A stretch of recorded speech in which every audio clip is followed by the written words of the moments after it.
wa sahbihi wa man tabi'a sunnatahu wa jama'atahu min yawmina hadha ila yaumil ba'ts wan nahur. Ashabul fadilah, hadaratul ulama wal masyayikh, ashabul ma'ahid, ashabul sufiyah al-mu'tabarah an-nahdiyah, hadratul mustasyarin, hadratul as-syuriyah,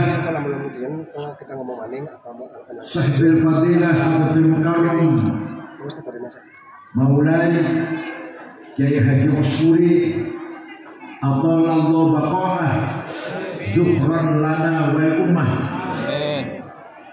Rais Syuriah dan ulama Kabupaten Subang, Kiai Haji Agus Salim, Ketua Tanfidiyah MUI Subang, Kiai Haji Imam Syafi'i, dan para kiai yang hadir.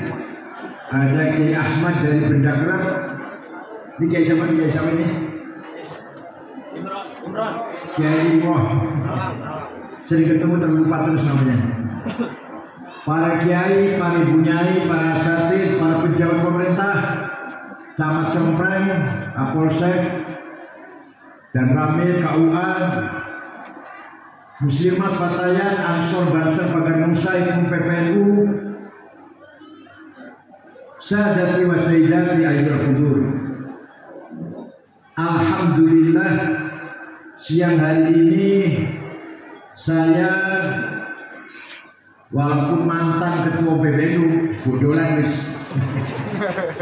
masih mendapatkan kehormatan dari Kiai Masyuri diundang haul yang ke-42 Pesantren Al-Islah.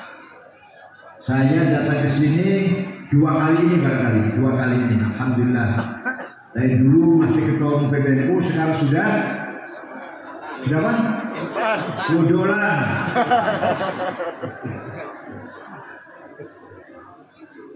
Tidak penting jabatan jadi pejabat atau tidak di NU, tapi kita selalu harus mengemban amanat abadiyah, amanah khalidah, yaitu dakwah Islam ahli sunnah wal ya ketua ya wakil ketua ya Rais Syuriah ya wakil ya kapten anggota semua warga mempunyai kewajiban dakwah ahli sunnah wal jamaah.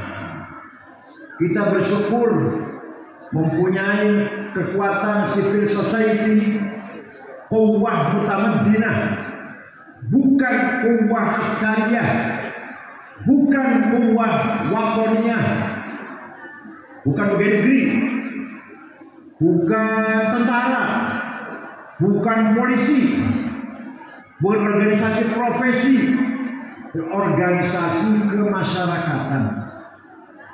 Nahdlatul Ulama organisasi kemasyarakatan, bukan pegawai negeri.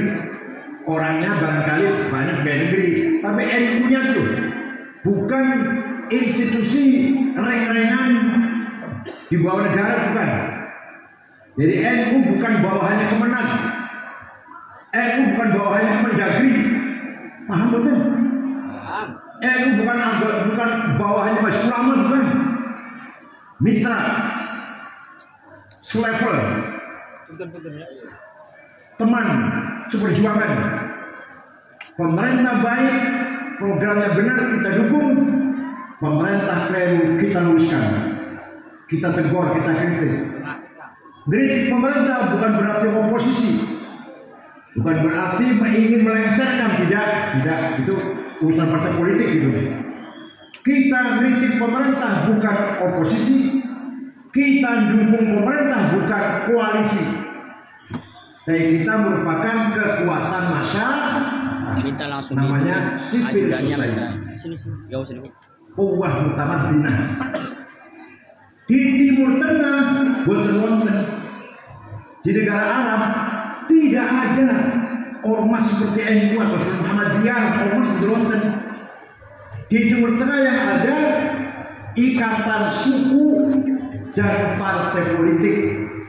Ada juga tarekat Di Afrika tarekat agak kuat. Tapi kan orang tertentu tarekat, kita juga punya tarekat, bagian dari NU. Kalau di Timur Tengah, civil society hanya tarekat. Ada lagi ikatan suku dan partai politik. Maka kalau sudah konflik, kalau sudah pecah, sulit diakurkan di Timur Tengah.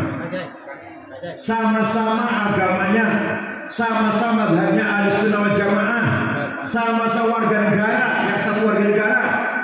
Afghanistan 100% Muslim, 99% madhabnya Hanafi, kota Naqsyabandiyah. Perang saudara paten-patenan, bukannya boleh itu-ituan, bukan hanya gebrakan-gebrakan, bukan perang, bunuh-bunuhan. Sudah 40 tahun. Padahal yang terdiri dari 7 suku. Suku yang itu. Di kita suku lebih dari 1000. Di Afghanistan hanya 7. Agama 100% Muslim. 99 Hanafi, Ahlussunnah, 1% Syiah. Tiap hari bom meledak. Pengajian dibom, sholat Jumat dibom, rumah sakit dibom, madrasah dibom. Presidennya hafal Quran, namanya Syekh Burhanuddin Rabbani, dipateni, kafir. Hafal Quran kafir. Lagi sholat Jumat dibom, kafir. Lagi sholat Jumat kafir. Anak biduan perempuan nyanyi, pateni. Nyanyi itu haram. Perempuan nyanyi haram. Oh, jadi perempuan nyanyi haram, mati ini berharam. Afghanistan sampai sekarang. Perempuan sekarang Taliban ini, perempuan dilarang keluar dari rumah. Gak boleh sekolah, kalau kita pengajian kayak gini gak boleh. Taliban itu. Alhamdulillah di kita ada Nahdlatul. Di Libya juga begitu. Setelah terbunuhnya Presiden Muammar Gaddafi, sampai sekarang berganti-ganti perdana menteri, belum bersatu lagi, belum beres lagi.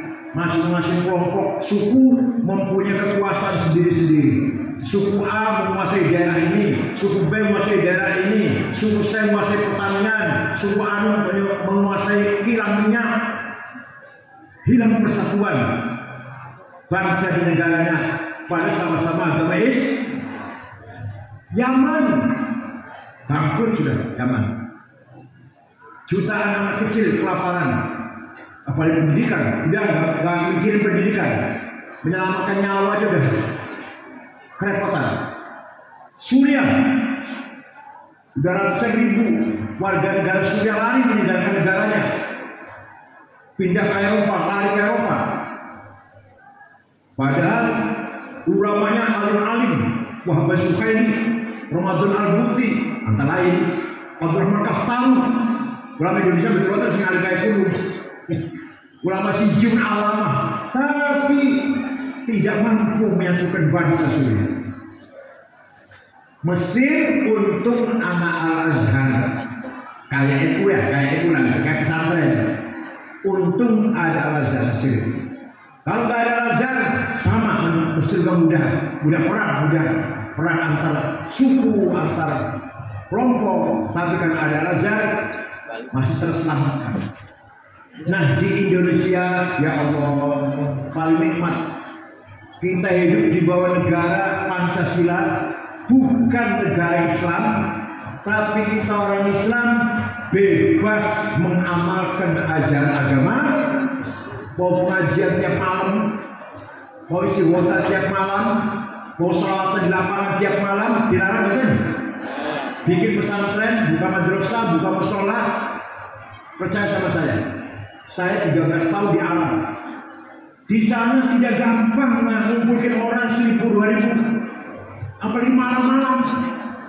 Itu gampang, harus izin resmi. Di kita Masya Allah aman, tentram, mau sholawatan hamsyah 20.000 Lutfi 20.000 kumpul, aman tentram, gimana? Nah ini berkat ada organisasi masyarakat. Nyun sewu, bukan partai politik yang berjasa menyatukan umat ini, organisasi. Nah betul, ulama, Muhammadiyah, Wasliyah, Syarikat Islam, Ittihad, Al-Irsyad, itu semua ormas mempunyai warga masing-masing, anggota masing-masing yang non politik dan visi misinya menjaga keutuhan NKRI, menjaga keselamatan kesatuan bangsa dan negara. Semua itu sama. Hanya NU paling besar, gak ada tandingannya. Konon katanya kalau NU anggotanya 104 juta. Kira-kira 104. Saya kurang berkualitas, boleh sampai ya modelnya. 104 juta boleh sampai ya. Oleh karena itu Muhammadiyah sedikit, tapi SDM-nya lebih banyak. Kalau Muhammadiyah ketika tahun 1902 Belanda membolehkan pribumi sekolah, Muhammadiyah pada sekolah, sehingga Muhammadiyah sudah ikut bergabung mengelola negara akhirnya. Nah Muhammadiyah berjasa besar, berjasa gede menjaga iman Islamnya pegawai Belanda. Orang Islam yang kerja di Belanda, di kantornya Belanda, Islamnya selamat, gak murtad, itu jasanya Muhammadiyah. Tapi sayang tidak ada tafakuh, tidak ada pendalaman, gak ada ulama ahli tafsir, ahli hadis, ahli fiqih, ahli mukalam, gak ada di Muhammadiyah kan. Jasanya menyelamatkan agamanya orang kota yang kerja di Belanda, kerja sama Belanda. Alhamdulillah bukan pada kota. Itu jasa Muhammadiyah. Tapi tafakuh betul-betul. Ayo beratana ulama Muhammadiyah ahli tafsir kayak Pak Quraish Shihab, ahli tafsir kayak Ali Maksum, sing ahli fikih kayak Mbah Dinyatul Rois, sing ahli ilmu, sing ahli ilmu maut kayak Mbah Mun, kayak Ki Mahrus. Betul-betul. Dan mereka menyiapkan SDM untuk ikut membangun bangsa dan negara ini. Nah, pada tahun itu kiai-kiai malah mengharamkan sekolah. Tahu sangat seluruh sekolah Belanda haram, nganggur celana pendek haram, anak menewat celana, celana pendek sekolah SMP haram. Bapak di pulau ngomong kayak pun, bapak di pulau masih baru wafat tahun 90, artinya masih sudah kayak kesini lah, kayak ada menewis, masih haram sekolah. Nulis dari kiri haram, dari kanan. Pakai dasi haram. Tidak pakai kopiah, gak sah jadi saksi nikah. Baca Quran haram. Walhasil saking anti Belanda, saking sengitnya Belanda, sengit agamanya, sengit kelakuannya, sengit kedolimannya, sengit pakaiannya, sengit lagunya, musiknya, sengit cara membangun kehidupan sehari-hari. Itu namanya anti corporation, betul-betul anti penjajah kiai-kiai. Maka kiai-kiai lari dari perkotaan, terutama setelah kerajaan-kerajaan keraton dikuasai Belanda. Kerajaan Cirebon, Raja Cirebon, turunan Sunan Gunjang yang ada namanya Alexander. Masa di Cirebon Alexander namanya? Kiai-kiai lari dari perkotaan, keluar dari keraton, mendirikan pesan di kampung-kampung, benda perang paling tua, gedongan asli Bapak Pulau, nomor orang tengah, buntet paling nom, mendirikan pesantren.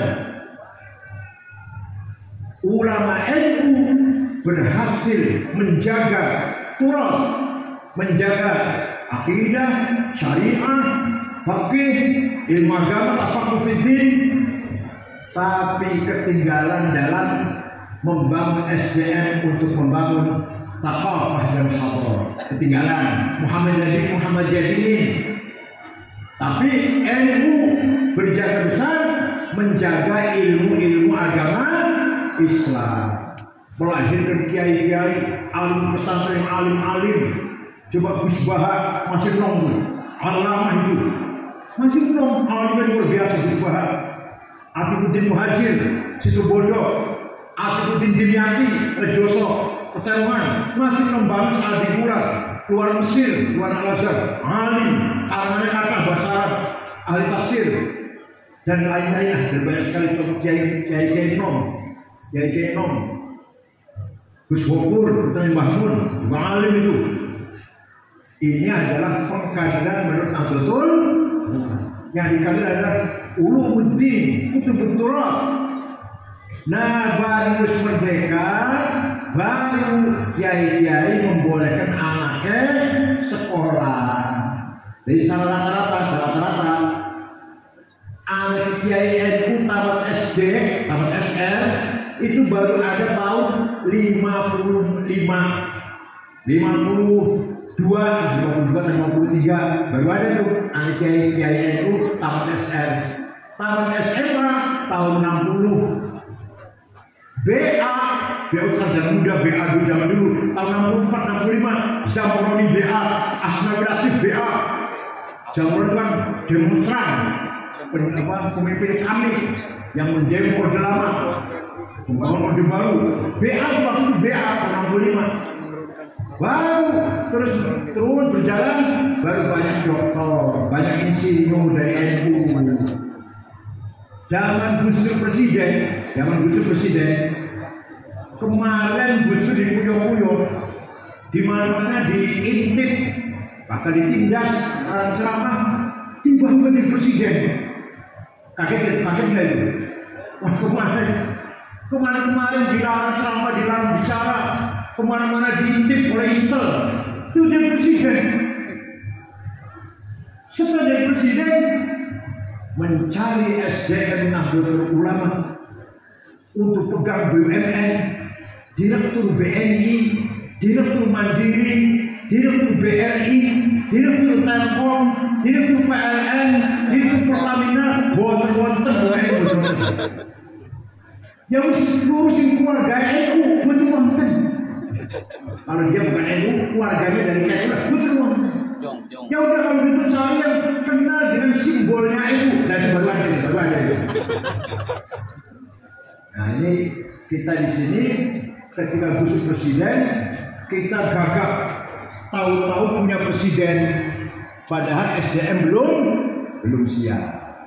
Nah, sekarang kemarin Menteri Dikbud Profesor Muhammad Nuh, NU Tulen, sekarang masuk PBNU, diganti Profesor Muhammad Nasir, iparnya Menkader, istrinya kakak Muhaimin, kakaknya ketua PKB, NU Tulen.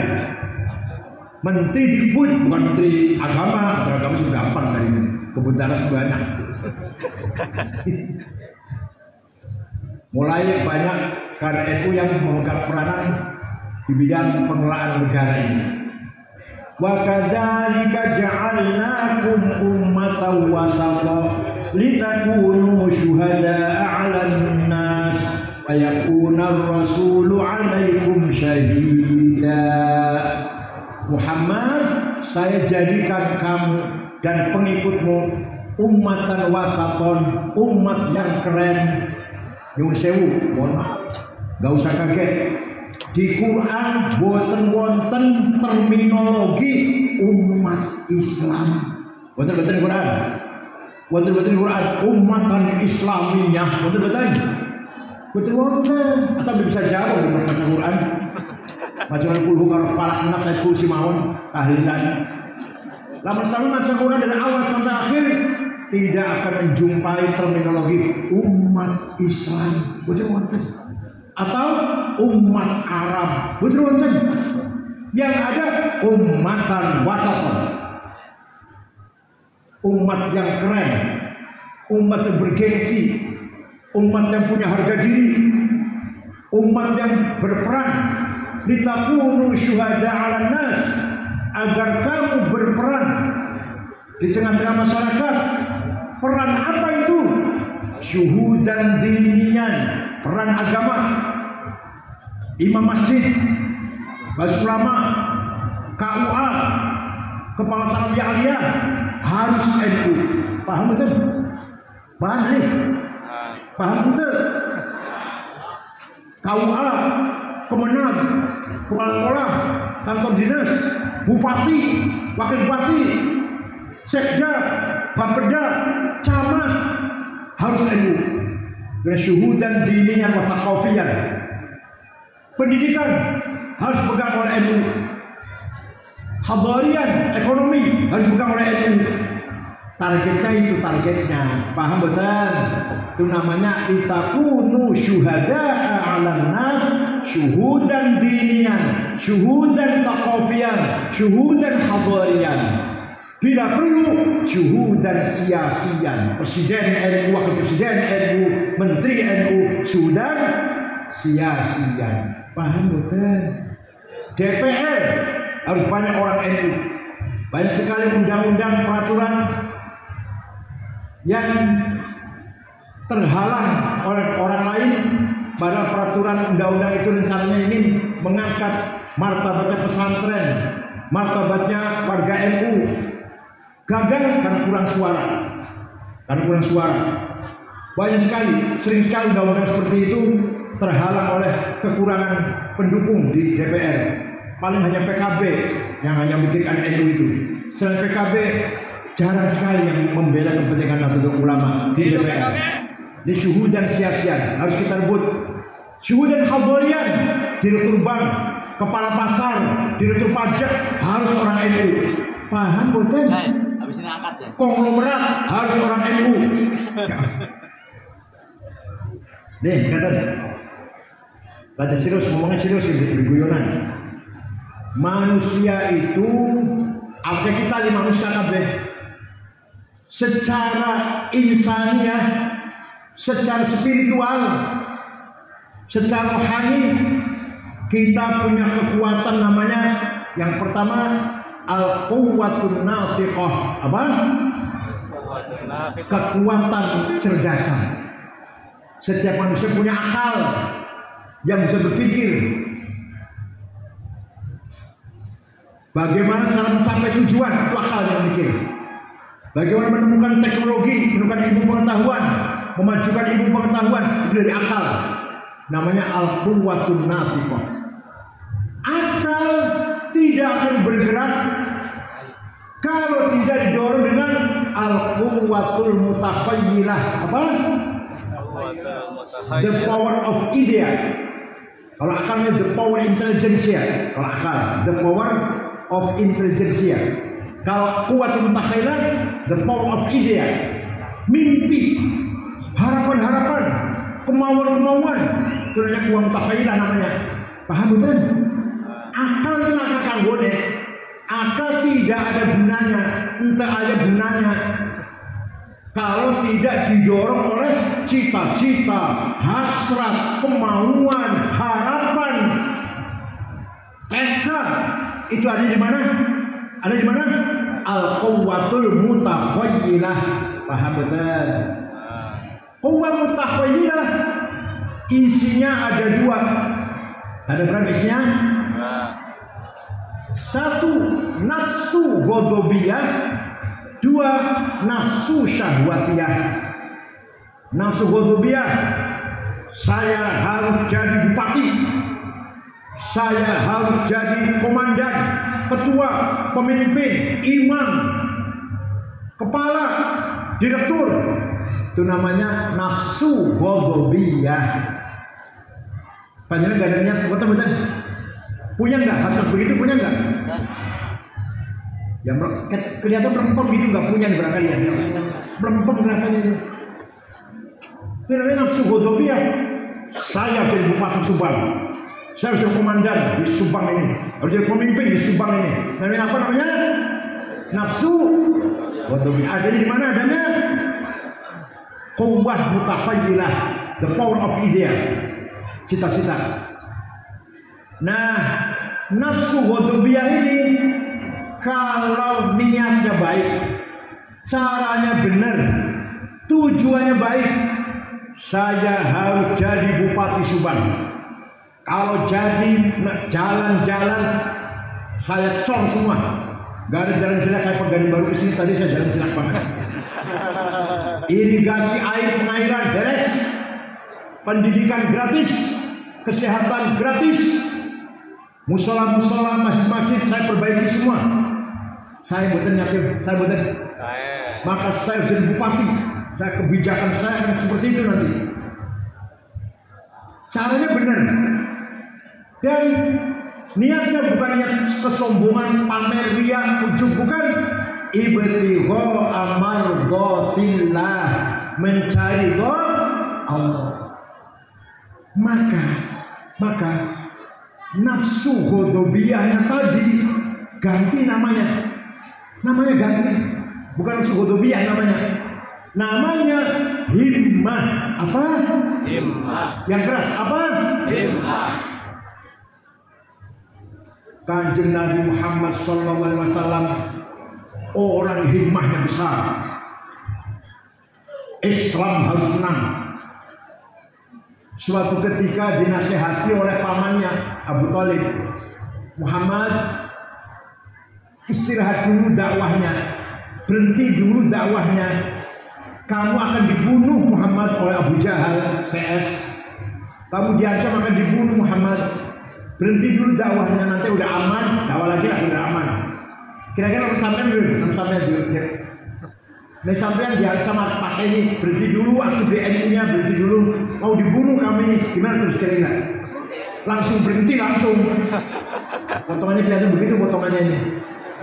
Tapi Kanjeng Nabi jawabnya, wallahi law wada'u syamsa fi yamini wal qamara fi yasari ala an atruka hadzal amr ma taraktu hatta ahlika dunah.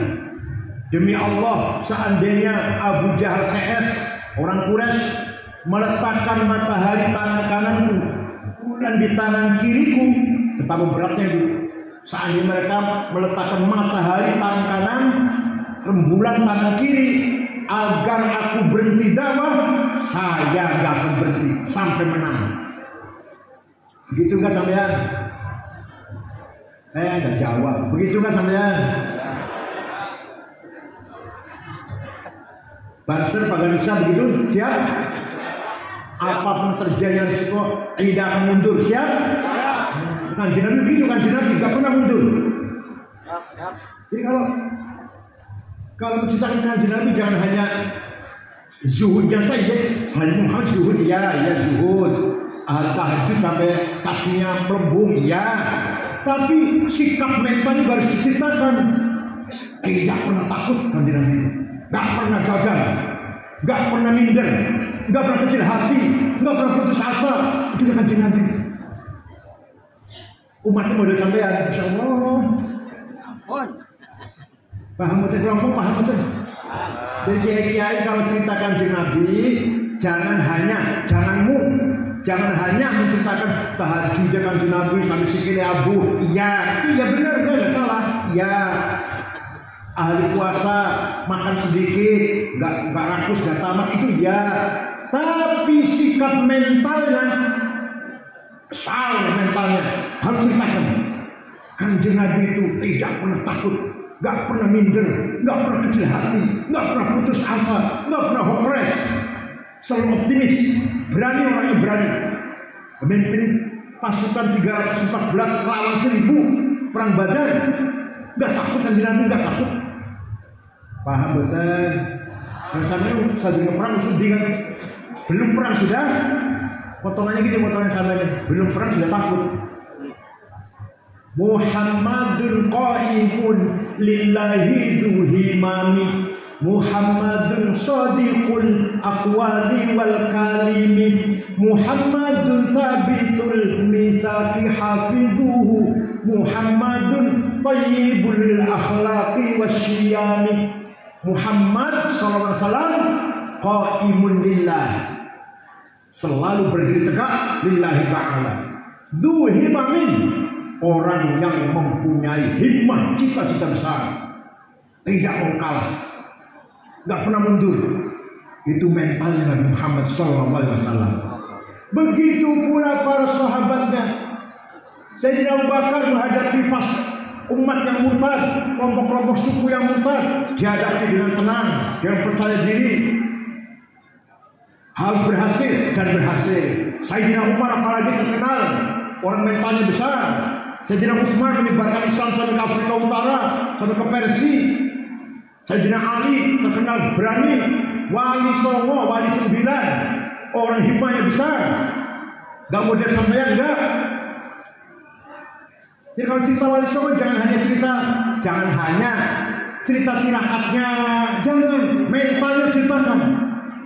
Sunan Gunung Jati nggak pernah putus asa, nggak pernah minder, nggak pernah kecil hati, nggak pernah ada rasa takut, berani orangnya. Islam harus menang di Jawa Barat.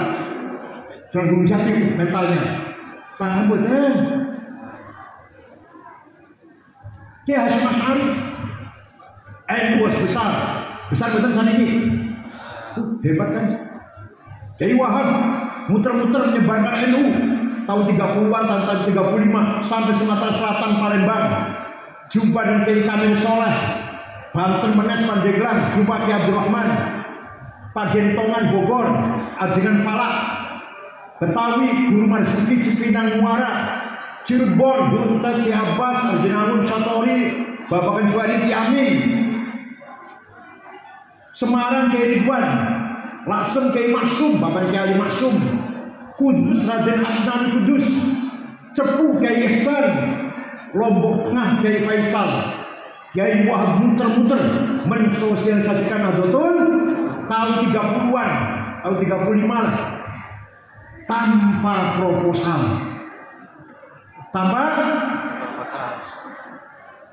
NU Subang ashabi proposal ya? Bin ahli proposal. Kiai Wahab tanpa proposal, muter-muter. Dan bayangkan jalan kayak apa orang Banten waktu pun ya tahun 30-an Mari Menes, Pandeglang, kayak apa Daan, kayak apa lampu, nggak ada lampu. Numpak apa embuh, naik apa? Itu Kiai Wahab semua. Orang kedua pendiri Nahdlatul Ulama. Paham betul? Ya, tekadnya besar, NU harus menang, harus besar dan berhasil besar. Bung Karno dan teman-temannya, Pak Hatta dan Sudirman, harus merdeka Indonesia ini.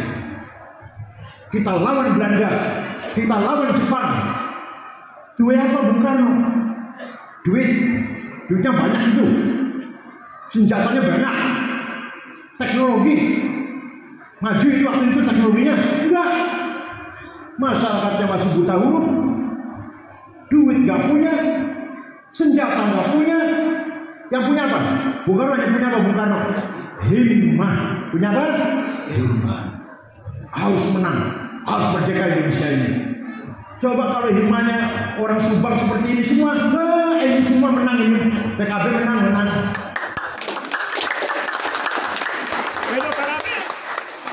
Siap betul. Awas kalau kalah, awas. Ayo bunyi bareng. Bunyi bareng ya. Saya harus menang. Ayo. Saya harus menang. Kurang keras. Saya harus menang. Saya tidak mau kalah. Awas kalau kalah, awas. Yang kedua, nanti tadi nafsu ghadabiyah. Yang kedua, nafsu syahwatiyah. Apa? Syahwatiyah. Ma tastahi anfusukum. Apa yang kesenangan dirimu, namanya syahwatiyah. Duit akeh, sugih, rumahnya bagus, mobil bagus, istri cantik, itu namanya perusahaan banyak, itu namanya nafsu syahwatiyah. Ingin makan enak, tidur enak, kendaraan bagus, uang banyak, perusahaannya maju, namanya nafsu syahwat. Tapi lamun niatnya benar, caranya benar, tujuannya bagus, maka nafsu syahwatiyah ganti arahnya, namanya ganti. Apa namanya? Azimah. Apa? Yang keras apa? Saya harus kaya. Kalau saya kaya, kiai-kiai Subang yang miskin-miskin saya umrohkan semua. Kalau saya kaya, musola-musola yang mau ambruk saya beresin semua. Anak-anak berpotensi cerdas, tapi tidak orang tua yang tidak mampu, saya sekolahkan semua. Saya betul nyata. Saya betul itu. Tujuannya apa? Ibtigha amardhatillah. Maka namanya bukan nafsu syahwatiyah, namanya azimah. Apa namanya? Azimah. Sahabat Utsman, sahabat Bu, yang sudah pasti masuk surga. Anak 10, ada orang 10 yang sudah beritahu masuk surga. Dikasih tahu kamu masuk surga 10. Abu Bakar, Umar, Utsman, Ali, Sa'id, Tolha, Zubair, Abdul bin Auf, Amr bin Jarrah. Orang 10 dikasih tahu kamu tuh masuk surga. Jangan sampai dikasih tahu itu gimana? Main sholat gak? Main sholat tidak, puasa enggak, zakat tidak, gak pasti surga kamu itu. Kira-kira di mana? Males. Tapi Sayyidina Utsman walaupun termasuk minal asyarah al-mubasysyirin bil jannah, orang yang pasti sudah dipastikan masuk surga, Sayyidina Utsman ahli sedekah. Pernah sedekah gandum diangkut dengan 700 onta. Mbuh pirang mbuh. Satu betul Pan. Berarti kaya itu, kaya dan normal. Gandum entah berapa kali udah dihitung. Yang jelas diangkut 700 cikar. Itu apa? Bahasanya apa? Cikar itu apa? Gerobak. 700 apa? Dokar, cikar, gerobak. Orang kaya itu berarti. Bersama pernah sedekah 700 apa? Sampean pernah sedekah 700 apa? Baru belum tentu masuk surga, kan? Belum tentu masuk surga. Sedekah harus malas. Sayyidina Utsman dipastikan masuk surga, rajin sedekah karena kaya.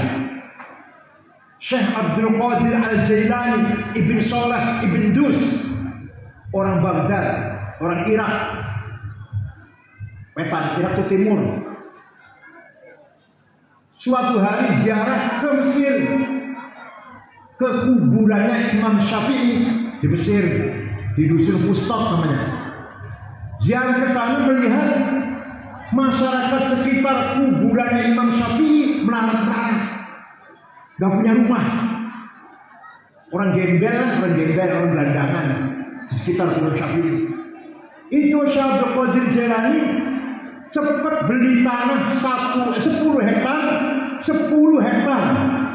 diwakafkan kepada penduduk sekitar kuburan Imam Syafi'i sampai sekarang. Menjadi sekarang rusun, ada tulisan pelan besar Auqaf Syekh Abdul Qadir Al-Jailani. Wali sugih dermawan. Sama wali duduk. Kaya tidak? Dermawan tidak? Tidak semuanya. Wali bukan, kaya tidak, dermawan pelit malah. Gak ada baiknya sama sekali. Syabda Qadir Jailani wali Allah, bahkan qutbun min aqtabil arba'ah, salah satu wali kutub yang 4. Qadir Jailani, Syekh bin Hasan Asyadili, Syekh Hasan Rifai, dan Syekh Ahmad Badawi. Wali kutub 4 itu, orang itu. Itu sedekahnya, wakafnya 10 hektar. Panjenengan dijuali pernah wakaf berapa? Jekal. Gak pernah wakaf ya? Belum pernah wakaf? Pak, tanya Pak, saya tahu kemana? Karena melarat. Kalau sampai melarat, coba sugih. Bangun pesantren nggak dibangun nih? Ini masih ya? Ya. Pakai uang. Pesantren bangun pakai, madrasah pakai, mondok anak-anak, penggoyok ketubuhin pakai, menyempurnakan rukun Islam, pergi haji dan umrah pakai. Ada dua orang, A dan B, sama-sama ahli ibadah, sholat, rajin ke masjid, ahli zikir, torekot, ahli baca Quran, akhlaknya bagus. Tapi yang satu kaya, yang satu miskin. Sama-sama ahli masjid lah. Yang kaya tiap tahun haji, tiap 2 bulan, 3 bulan umroh, bahkan ziarah ke Abu Qadir Jilani ke Baghdad, ziarah Syafi'i ke Mesir, ziarah ke Imam Tijani Maroko, ziarah ke Aljazair Imam Abu Madjan Al-Ghaud, ziarah ke mana lagi? Ke Turki Abu Al-Ansari, Semarang, ziarah di Semarang. Yang sugih, zakat, infak, sedekah, jariyah, hibah, wakaf, nazar, sebarang. Tangan. Sama-sama ahli ibadah, sama-sama ahli sholat, ahli zikir, ahli baca Quran. Yang kaya zakat, infak, sedekah, jariyah, nazar, hibah, sebarang. Gak bisa. Berarti bagus mana melarat dengan kaya? Bagus mana?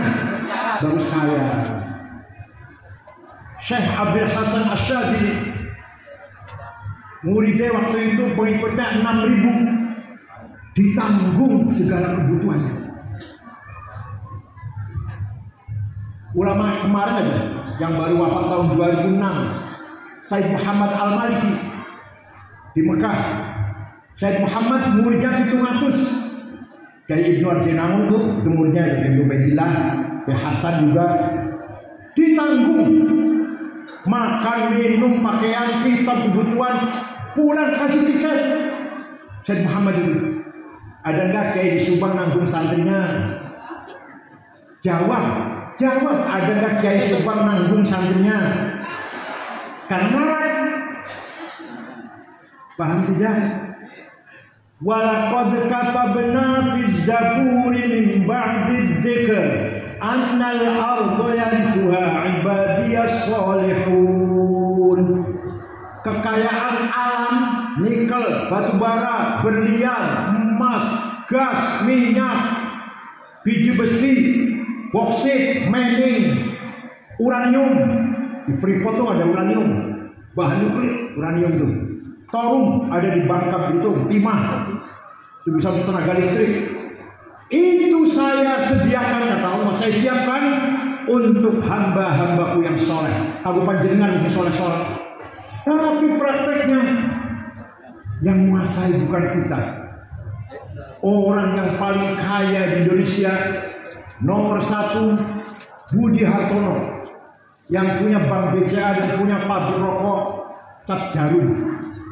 Uangnya 45 miliar dolar. Yang 1 miliar dolar 15 triliun, itu menderek 740 triliun rupiah. Yang kedua Eka Cipta Sinarmas, uangnya 38 miliar dolar. Yang ketiga Antoni Salim, anaknya Lim Sulio, anaknya sekarang. Yang keenam orang Islam yang kenal, Khairul Tanjung yang punya Bank Mega. Nomor 40 orang Islam, namanya Muhammad Bayu yang punya taksi Bluebird. Nomor 41 orang Islam, Haji Rashid dari Kalimantan Tengah. Yang banyak kan bukan orang Islam. Bukan saya benci, hasud, bukan. Ini bukti fakta bahwa yang menguasai kekayaan Indonesia bukan orang Islam. 50 orang kaya Indonesia saya cari, orang Subang gak ada. Nama Solikin, Jumadi, Dulmanan, Madrais gak ada. Namanya Wilmar, Mukhtar Yabi, Tanto, ya Allah, namanya itu semua. Limpo Group, Komiminapa, Solikin gak ada. Madrais. Ayo, Al-Quran mengatakan kekayaan alam ini untuk hamba-hambaku yang soleh. Berarti kita salah betul. Salah betul. Salah.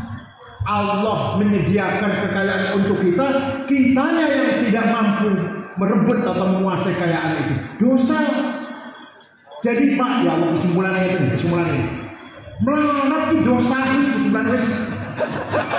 Melarat itu dosa. Bodoh dosa. Tolabul ilmi fardhatun ala kulli muslim. Menghilangkan kebodohan jadi orang pintar itu wajib bagi setiap orang Islam. Pintar itu wajib, kalau bodoh dosa. Jadi kita ini dosanya dosa bodoh, dosa melarat, belum dosa yang lain. Ayo dengan azimah kita harus jadi orang kaya. Ala qadri ahlil azmi ta'til azaimu wa ta'ti ala qadri kiramil makarimu. Fatakburu fi aini sawiri siwaruha wa tasgharu fi aini al-azimil azaimu. Azaim makarim harus kita kuasai dengan menggunakan azimah. Kekayaan harus kita kuasai dengan azimah yang kuat, azimah yang tinggi. Sepakat? Setuju? Nah, ayo muni bareng. Saya harus kaya. Saya harus kaya. Kurang keras. Melempem kayak gitu. Saya harus kaya. Saya harus kaya. Saya tidak mau melarat. Saya tidak mau melarat. Mas, saya kecil lagi mas melarat, mas.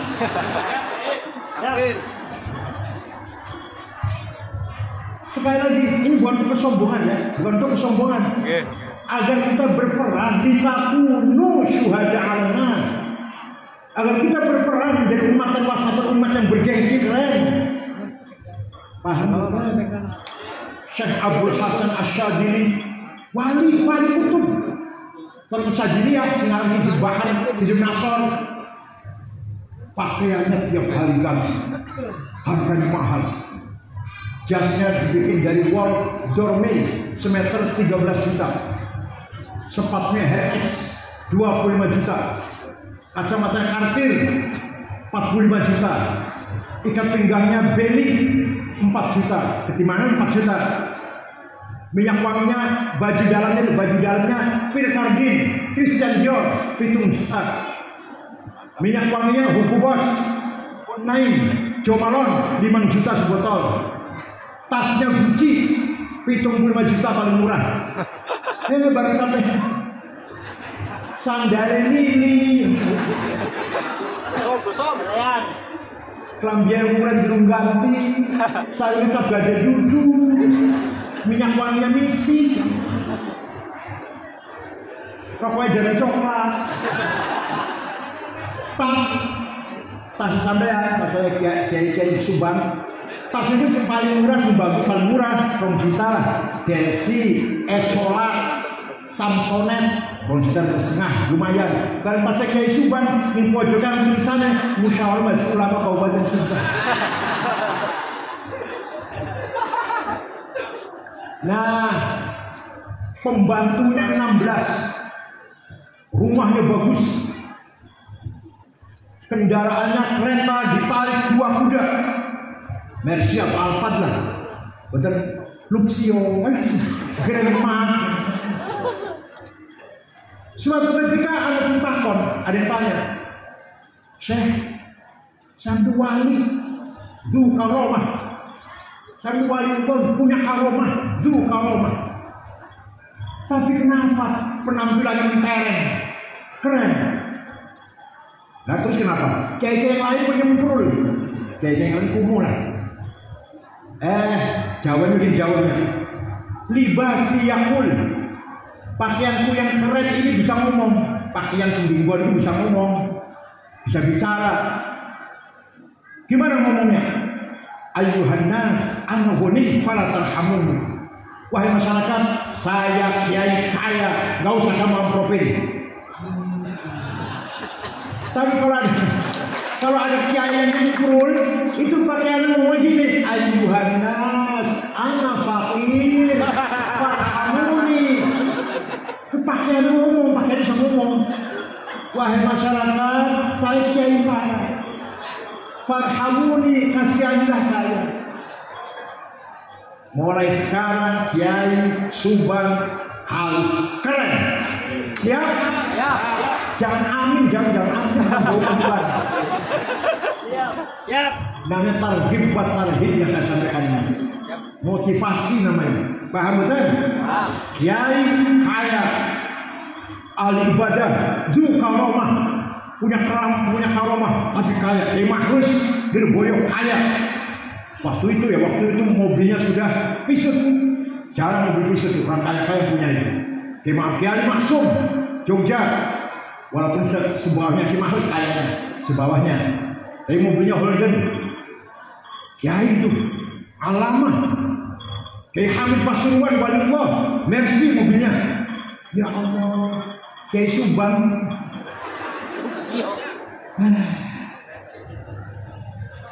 Supaya apa? Supaya percaya diri, meraih azaim, meraih adhaim, makarim. Ketemu orang sugih tidak minder. Ketemu bupati dan enggak minder. Salam tegak. Paham betul? Itu bukan senang malah ahli proposal. Wah. Ketemu orang sugih cintangan malah. Waktu Kanjeng Nabi Mi'raj, temenan berguyon. Waktu Kanjeng Nabi Mi'raj melihat ada orang bangun dari kuburan, kokoh tinggi besar. Setelah dilihat mukanya bolong, mukanya kropos, gak ada dagingnya mukanya. Kanjeng kaget, tanya pada malaikat Jibril, man huwa ya Jibril? Itu siapa itu orang tinggi besar gagah, mukanya bolong? Siapa itu Jibril? Oh, niku umat panjenengan yang rajin bikin proposal. Yang sering minta-minta dalam kita sering minta-minta. Sekjen. Oleh karena itu, mari NU Subang dikasih terima, tapi tidak gampang, tidak mudah minta-minta, mandiri, betul kira-kira itu. Supaya apa? Percaya diri, orang ini self confident, percaya diri, iqah al nafs, percaya pada diri kita sendiri. Siap? Siap. Coba kalau sampean mau ada acara bikin proposal, tiap acara bikin proposal, minta pada orang kaya. Saya pasti cium tangan orang kaya itu. Gimana? Saya hormat dengan orang kaya itu. Proposal sama bupati, pasti cium tangan bupati nanti. Gak mampu untuk amar ma'ruf nahi munkar. Mobil nasihat gak mampu. Boleh senilai duit soalnya. Oleh karena itu kita harus mandiri. Paham betul? Ala qadri alil azmi ta'til azaim. Azimah kita bangun. Wa ta'ti ala qadril kiramil makarim. Hadirin saya hormati. Kalau sudah kita menjadi umat wasaton, litakunu syuhada 'alan nas wa yakuna rasul 'alaikum syahida, Rasulullah akan menyaksikan kita semua fi yaumil qiyamah. Kamu hidup 70 tahun, 80 tahun, apapun amal kamu, apa yang telah kamu perbuat selama hidup di dunia, apa? Rasul akan menyaksikan kita semua. Kita diperiksa amalnya, dibuka buku catatan amalnya. Rasulullah menyaksikan. Wa yakuna rasulu 'alaikum syahida. Kira-kira ketemu Rasulullah izin apa percaya diri kira-kira? Izin apa percaya diri? Ayo kira-kira kita bisa dibanggakan Rasulullah. Rasulullah bangga dengan orang Subang. Ini umat saya bisa kita banggakan. Beriman, bertakwa, beribadah, berakhlak, sugih, pintar, loman, jujur. Wong Subang umat saya katakan Nabi. Bisa nggak begitu kira-kira? Bisa dibanggakan seperti itu? Temenan?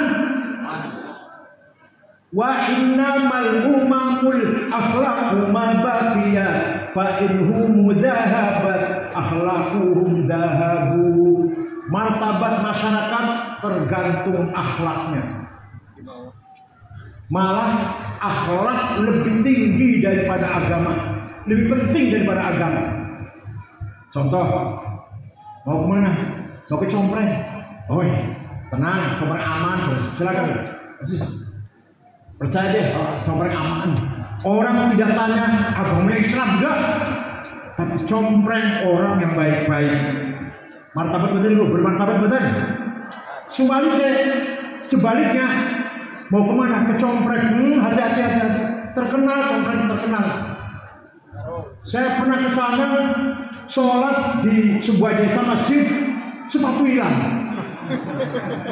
Saya pernah ke Compreng, ditinggal beli rokok 3 menit, sepeda motor hilang. Terkenal Compreng, nggak ada orang bicara agamanya apa, madhabnya apa, akhlak, kejujuran nomor 1. Paham boten? Tadi saya ceritakan dari Afghanistan, 100% Muslim, tapi tiap hari bom meledak. Pengen boten sama jalan ke Afghanistan? Ingin tidak jalan ke Afghanistan? Tiap hari bom meledak di pasar, di jalan. Islam 100%. Suang sini pun sebaliknya Jepang agamanya lokal, agama animis, namanya agama Shinto. Kalau di kita di Indonesia, Sabtu Darmo, Darmo Gandul, Gotoloco, Sambelun, Subut, Pangestu, Kaharingan, Kapitayan, Kabuhunan, Sindawiwitan, Armalin, itu agama kita lah. Kalau di luar sana apa? Dayak, di Malimping, Karuhunan, Sindawiwitan, di Solo, di Jogja, Sabtu Darmo, Darmo Gandul, Gotoloco, Sambelun, Subut, Pangestu, agama lokal, bukan Kristen. Orang Jepang bukan Kristen, bukan Yahudi, Shinto. Tapi akhlaknya Masya Allah, tidak ada copet, nggak ada penodong, nggak ada calon nipu-nipu, nggak ada maling, nggak ada perampok. Kota Tokyo tidak ada polisi, supir tertib sendiri-sendiri, nggak usah dijaga. Bersih, satu puntung rokok aja gak ada. Waktu sepak bola di Qatar, Jepang main di Qatar Doha, di Doha Qatar, penonton Jepang selesai nonton bersih, bekas makannya itu kacang atau apalah plastik, diberesin, dibuang ke tong sampah masing-masing. Bekas nontonnya orang Jepang bersih, gak ada sampahnya. Masya Allah. Ini dari pejabat korupsi. Saya kesana 4 kali, jalan-jalan malam-malam tenang. Dan saya cerita bahwa di Indonesia hakim bisa disuap, jaksa bisa disuap, heran orang Jepang, kaget. Hakim bisa disuap, bisa dimakuan, heran di Jepang nggak ada itu. Masya Allah, agamanya nggak bener, akhlaknya mulia. Pengen buatin jalannya ke Jepang, baru orang Islam tuh, ke Afghanistan takut. Ke Suriah, ke Yaman takut, ke Irak takut, ngeri. Somali orang Islam semua itu, tapi perang terus sudah sekali perang. Sudah yang tadinya aman, ini baru lagi perang antara pasukan elit, pasukan elit melawan tentara yang resmi. Lagi perang ini, sudah itu negara Islam semuanya. Ya Allah, Jepang aman, tentrem, nyaman, bersih, tertib, indah, bukan orang Islam. Martabatnya dihormati orang sedunia. Jadi syukur-syukur Subang agamanya Islam, Nahdlatul Ulama, ahli ibadah, akhlaknya baik. Siap? Tenang? Saya pernah pergi ke Australia tahun 2012. Setengah bulan selama muter-muter di 6 kota. Perth, Melbourne, Adelaide, Brisbane, terakhir di ibu kota Sydney. Itu masjidnya tadinya gereja, jadi jual jadi masjid. Besok mau pulang, hari ini belanja oleh-oleh. Ya, kaos, gantungan kunci, kenang-kenangan. Celana, baju, dapat 2 kardus, pulang ke hotel beresin. Baru saja HP saya hilang. HP saya nggak ada, kali pojok-pojok kasur-kasur di balik hilang HP. Ya jelas, Bilang saudara, balik lagi Jakarta. Setelah akan tidur jam 9:30, ada orang ketok pintu. Saya buka, petugas hotel dengan satu orang laki-laki bawa HP saya. Ini bapak, HP-nya ketinggalan di toko saya. Kira-kira kalau dicompreng, HP ketinggalan di warung gimana kira-kira? Lumayan. Hah? Lumayan. Diamankan. Ada Islam, ada jemaah padahal. Pada dia. Saya pernah pergi ke negara Mali, Afrika Barat. Dari Libya, Aljazair, masuk ke barat lagi. 19 jam dari Indonesia, dari Jakarta. Mesir, Libya, Aljazair, masih barat lagi baru nyampe ke Mali namanya. Itu negara Mali, ibu kotanya Tembakto. Saya kalau hubungan ada Muhammadiyah, ada Al-Isyad, ada Wasliyah. Di ibu kota Tembakto, Pak Bu, tidak ada rumah dikunci pintunya, tidak ada rumah ditutup jendelanya, tidak ada mobil masuk garasi, tidak ada sepeda motor masuk ke rumah, ditinggal di halaman, kuncinya masih gantung. Kira-kira dicompreng.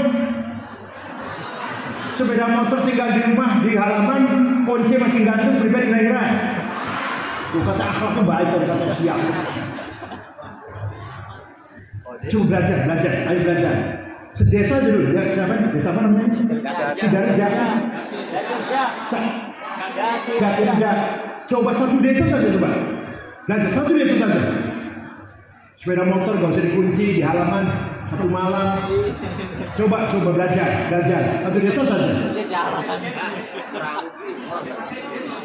Sama kampus jalan. Dompet jatuh dikembalikan pada yang punya. Pejabat yang gak ada korupsi. Walau ittaba'al haqqu ahwa'ahum lafasadatis samawati wal ardu wa man fihim. Kalau kebenaran dikalahkan oleh hawa nafsu, dikalahkan oleh kepentingan, hancurlah tatanan kehidupan di muka bumi ini. Paham betul? Kebenaran dikalahkan oleh kepentingan, hancur. Kalau ada orang pejabat korupsi 25 juta, itu namanya merugikan negara. Ya dihukum berapa bulan di penjara. Tapi kalau korupsi 8 triliun, buru beli. Dengar nggak? 8 triliun, dengar nggak? Menteri Kominfo, Joni Plate, 8 triliun. Itu bukan merugikan negara namanya, membangkrutkan. Lafaznya samawati wal ardh, membangkrutkan negara. Jadi ada proyek apa? Bikin apa? BTS, tower 10 triliun, yang sudah dibangun baru 2 triliun, tapi yang dilakukan nggak ada uangnya. Lafaznya samawati wal ardh, bukan merugikan negara. Kalau korupsinya 100 juta merugikan negara. Tapi 8 triliun menghancurkan negara. Hukumannya innama jazaa'ul ladzina yuharibuna Allah rasulah wa yas'auna fil ardi fasada ay yuqtalu aw yusallabu aw tuqatta aydihim min khilaf aw yunfaw min ardh. Orang hancurkan negara hukumannya bunuh, salib, potong 2 tangan 2 kaki, buang ke laut. Paham itu? Kalau hanya korupsi 25 juta, 50 juta, ya itu salah. Tapi negara nggak bangkrut. Negara rugi ya, negara tidak. Kalau 8 triliun bangkrut. Posisi Novanto ketua DPR korupsi 2,5 triliun aja udah gempar jagatnya. 2,5 triliun ketua Golkar, Novanto. Ini 8 triliun. Untuk bangun Subang 8 triliun, jalan halus, rumah sakit mewah, sekolah-sekolah mewah semuanya 8 triliun itu. Pasar-pasar dibangun, irigasi air bangun, sekolah SD, SMP, SMA baru-baru, uang 8 triliun itu bangun Subang. Tapi ya Allah, Sifatnya Kanjeng Nabi si wajib berapa? 4. Nomor 1 sifat jujur, sidik. Ada yang ngomong yang wajib jujur, sidik, Kanjeng Nabi, abdi mas sanes Nabi. Jadi gak wajib jujur gitu. Yang wajib jujur teh Kanjeng abdi mas sanes. Jadi tidak wajib jujur. Gak usah bicara negara, bicara keluarga. Suami tidak jujur, keluarga berantakan betul. Istri tidak jujur, keluarga berantakan betul. Banyak mana istri dan suami yang gak jujur? Anak tidak jujur, berantakan. Orang tua tidak jujur, berantakan. Mantu gak jujur, berantakan. Coba, kehilangan sifat 1 sidik, belum tabligh, belum amanah, belum fatonah. Sidik yang 1.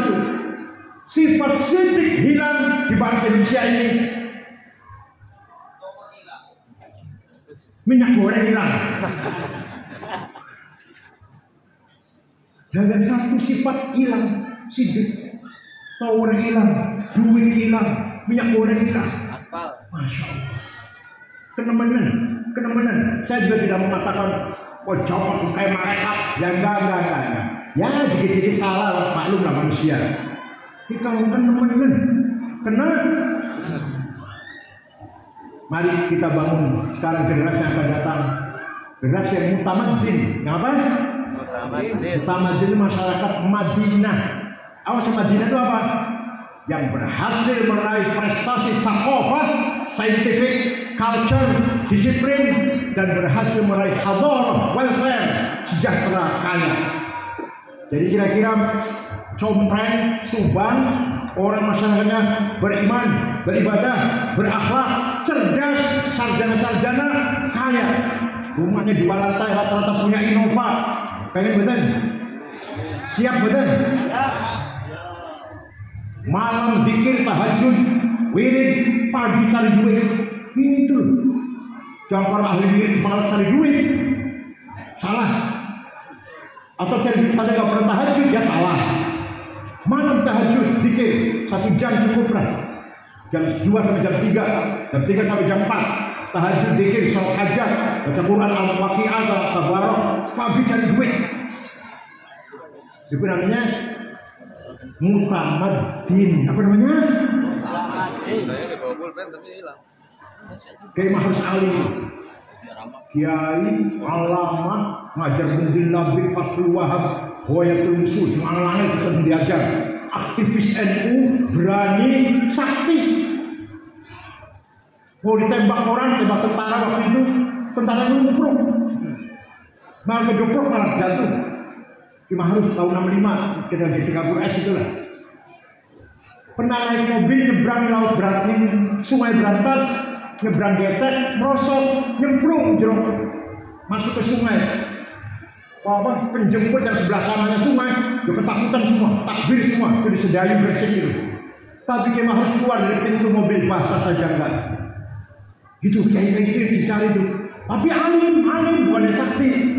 Alim, sakti, aktivis, kaya. Masya Allah. Itu dari contoh yang mutamadin.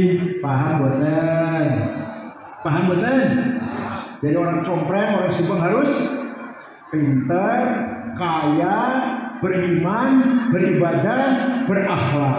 Itu namanya meraih kesuksesan thaqafah, scientific, culture, dan meraih keberhasilan hadarah, welfare, sejahtera, kaya. Itu namanya mutamadin. Apa namanya? Kanjeng Nabi membangun negara Madinah. Negara kayak gini, negara yang seperti itu.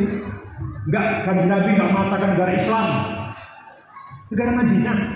Penduduknya ada Islam, ada Yahudi. Bukan negara Arab. Kanjeng Nabi enggak pernah mengatakan negara-negara Arab, bukan. Karena penduduknya ada Arab, ada bukan Arab. Yang bukan Arab, Yahudi ada 3 suku. Bani Qainuqa, Bani Quraidah, Bani Nadir. Yahudi di Madinah itu. Kepala negaranya Kanjeng Nabi. rakyatnya ada Yahudi, non Arab, 3 suku besar, 3 suku jumlahnya. Yang Islamnya ada 2, pendatang, muhajirin dan pribumi Ansor. Membawa kehidupan yang mutamaddin, Madinah, civilized, keren, beriman, beragama, bertakwa, berakhlak, bermental berani, kaya, pintar, cerdas. Pengen buatan compreng kayak gue? Pengen buatan? Ya maka bismillah, harus dimulai. Mudah-mudahan compreng jadi idola, contoh, misali masyarakat Subang yang ada di sekitar sini. Masyarakatnya jujur, bersih, tertib, siap? Monggo pesantren Al-Islah kita dukung, semoga ke depan semakin maju, semakin ala barakatillah wa bi karamatillah Allah yahfadkum jami'an wa bi izzatillah Allah ya'izzukum jami'an wa bi 'azamatillah Allah yubarik lakum fi hayatikum wa ba'da mamatikum insyaallah. Syukran wa dumtum bil khair barakatuh wan najah wallahu al-muwaffiq ila aqwamit thariq. Wassalamualaikum warahmatullahi wabarakatuh.